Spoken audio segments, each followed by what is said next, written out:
So how many bottles do you think you have throughout the whole collection?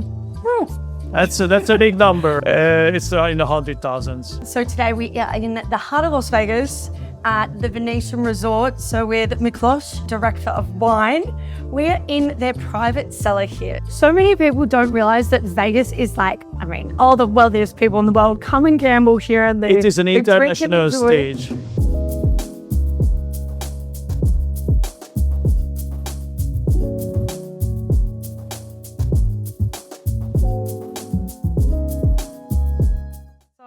This is the creme de la creme of all of your wine collection. And thank you so much for taking me through to that. No, it's my pleasure. It's our pleasure. Great to have you here in Las Vegas and in our property. And it is a very unique wine cellar, private wine cellar. I know these not only just service this area, but some of the other high-end restaurants. How many wines do you have throughout the whole property, though? It's a huge property. We have over 40, close to 50 F&B outlets, bars, restaurants, lounges. So it supplies on the high-end luxury side every single outlet. Yeah. So how many bottles do you think you have throughout the whole collection? That's a big number. And including under bottom. It's in the 100,000s. That's different insane. SKUs. So many people don't realize that Vegas is like, all the wealthiest people in the world come and gamble here. And it is an international stage. Yes, it's the adult Disney World. Exactly. But the wine collections here at every, it's insane.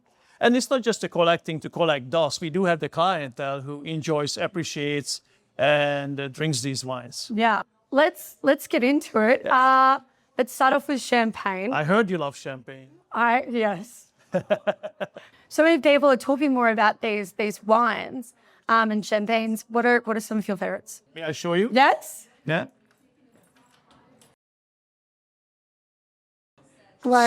Can I convince you to pop some bottles? Let's do it. One of the icon of the grower, Jacques Selosse, the initial, very unique. It's a non-vintage, or I should say multi-vintage champagne, which really represents and showcases the terroir.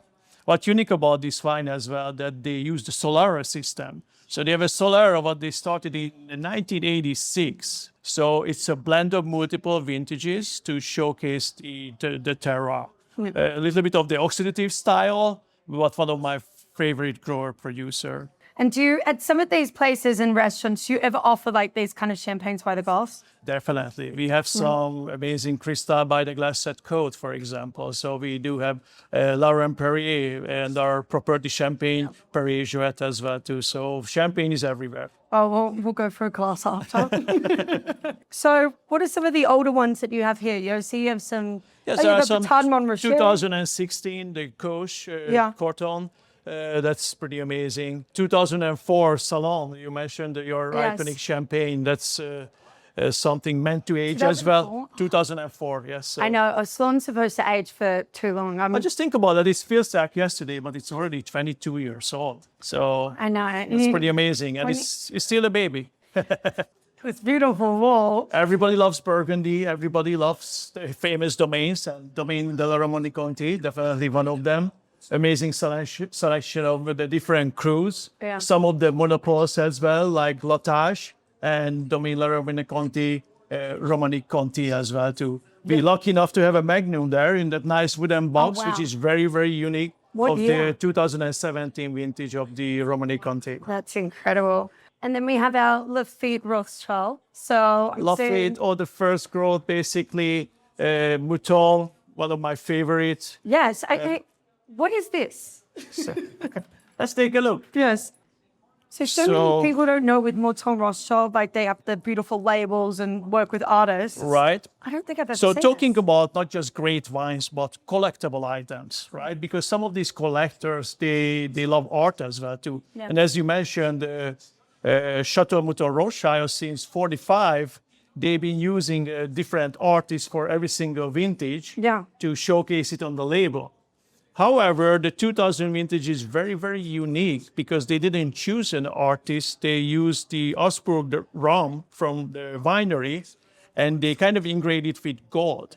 So the bottle itself, a piece of art, has tremendous value as well. And there is some gold in that engraving part as well too. So it's not just a good juice inside, but the bottle itself has some great value. Have you ever, in terms of some of the clients and who you've opened bottles for as well, do you have any like crazy stories of just like ridiculous wines being opened throughout it? Well, interesting story. We had a guest many years ago where they ordered 2004 Masseto and asked for a side of orange juice. So I was like, all right, I'm happy to bring that. And, bring the orange juice, decanted the Masseto, and the gentleman went with the orange juice and dumped it into the Masseto. It's like, okay, sir, I'm originally from Europe. I used to drink red wine with Coca-Cola, but with orange juice, that's kind of new to me too. Yeah. So, and the gentleman said that we do that all the time at home with the DRC too. So I don't suggest to anybody. However, it was kind of sad and funny in the same time. Yes. And how do you look at sourcing? That's the biggest challenge right now in the current market. Relationship is everything. Whether with a winery, with a supplier, or with a distributor, to be able to get that allocated items. Yeah. Of course, there are second sourcing as well too, but the provenance of these high-end luxury wines are super important because as of today, there are a lot of counterfeit bottles floating on the market as well. Yes. Right. You have a great Italian collection, I know that. I love Italian, and our property have a very strong Italian identity, hence the name, the decor, the personality of the resort. So Italy is very close to our hearts, and I feel like that Italian wines, they are always on the table. So one of my favorites are Super Tuscans, huge fan of Barolos, anything with high acidity, Nebbiolo, Sangiovese are great. And of course, we have all the icons, Solaya, Sassicaia, Masseto. Yeah. Sassicaia. Yeah, let's take a look. Let's talk about it, because I know it's a 2022, but the whole idea of Super Tuscans is so interesting. It is. It's a great story. So if you go back to the 60s in Tuscany, that generation started to plant French grapes, which was kind of forbidden in Tuscany. They don't like the French, right? So they started to plant Cabernet Sauvignon, Cabernet Franc, and some Merlot as well, too. And one of the first who created the brand of Super Tuscan is Tenuta Sanguido and their wine Sassicaia. First, they released as a table wine, which is the lowest qualification, so strict with right? Their allocation. Because once again, the French grapes were illegal. It wasn't allowed in the appellation, but they made the most expensive Italian wine, which later they got their own appellation, Bulgari Sassicaia, which is pretty amazing. Yeah. They realized the soil is very close to Grave in Bordeaux and all those big rocks. And Sasso, means rocks or stones, and very stony area. And Aya, just like Solaya or Nalaya, Sassicaia, refers to the local area. So it's the land of the area of the rocks. I had no idea about that. Yeah. And I love how by definition, it was a table wine. And I think it was the Americans who ended up then coining the term Super Tuscan. Exactly. And it became a whole luxury kind of category in itself. People call Super Tuscans by the name, and then it's another iconic collectible item. Yeah. And so speaking of collectible items, you have some drink now and then probably some hold wines. Correct. You have all the wines available to purchase. Of course, definitely. But what would your advice be to people who are looking at kind of starting their, say they have an endless, they can build out a cellar like this, where would you start?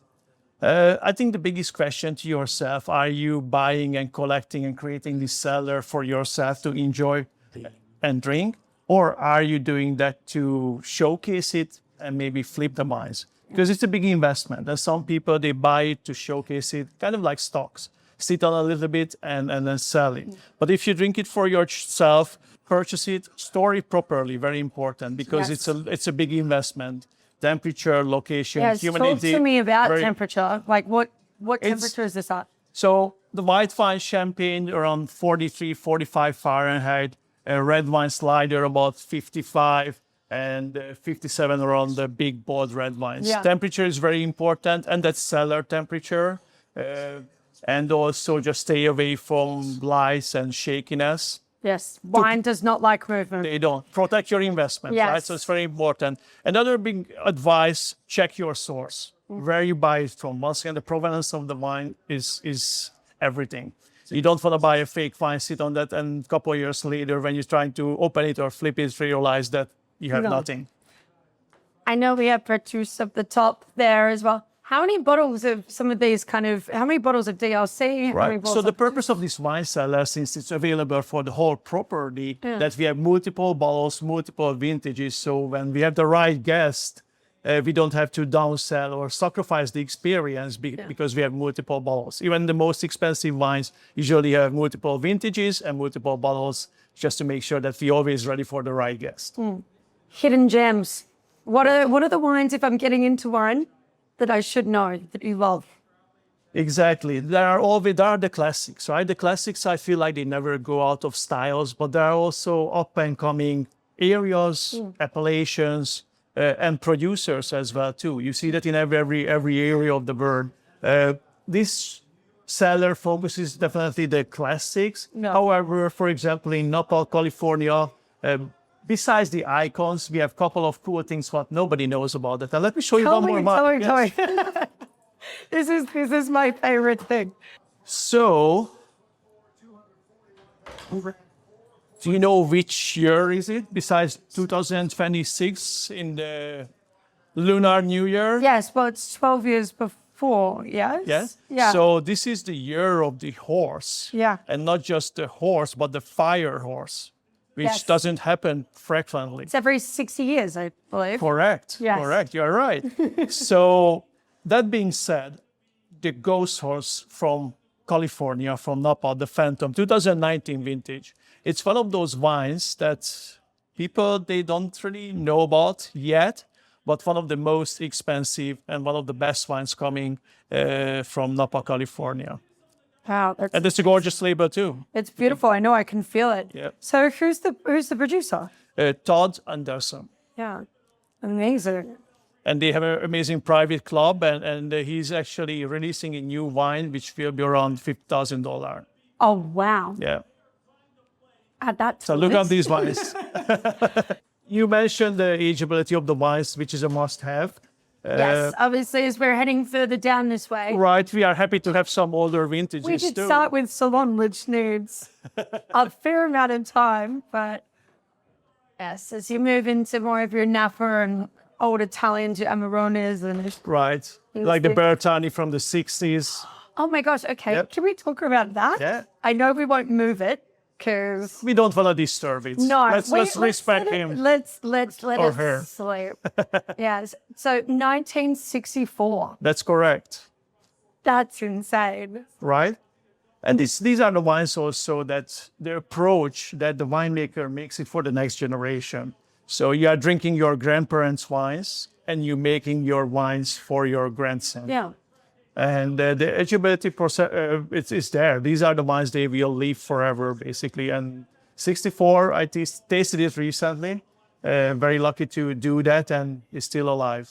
Oh, I'm very jealous. That's incredible. I know so many people don't realize, like, with wine, when you get into it, like the idea of legacy, and Right. it really is. It's multi-generational, and the reason why those wines are the way they are is because of and just such a long history Right. before it. It's Another thing that is kind of coming back, I'm trying to get behind it, the fortified wines such as Madeira. I don't know if you ever tasted a great Madeira, but those are Coat, one of our restaurants, once again, they had an amazing Madeira selection by the glass, by the bottle, going back to the early 1900s. Oh my gosh, amazing. That you have really, you've got all your Screaming Eagle and Right. 100-acre Harlan Estate. Harlan Estate. And once again, happy to have some verticals as well. Harlan, for example, came directly from the winery as a special request by us. 06, 2010, 2012, 2015, and of course the current vintage as well too. Because we want to showcase, we got to support these wineries as well too on the current vintage, but they are very, very happy to open up their wine cellars and release a couple of special vintages just for us. Oh, really? And that's why nowadays it's still people business. Relationship is everything. Oh, I'm coming next time to Napa, that's for sure. This is also available for like private Is it for like a private club, or like can other people come in and purchase this as well? They can, definitely. There is a wine list here, and as I mentioned earlier, it supports the whole property, but people can come in and purchase these wines as well. Yeah. We are in the sales business, not in the collecting business. No, well, you're everything has a price. Well, thank you so much for My taking pleasure. me Thank you for through. coming. Oh, anytime.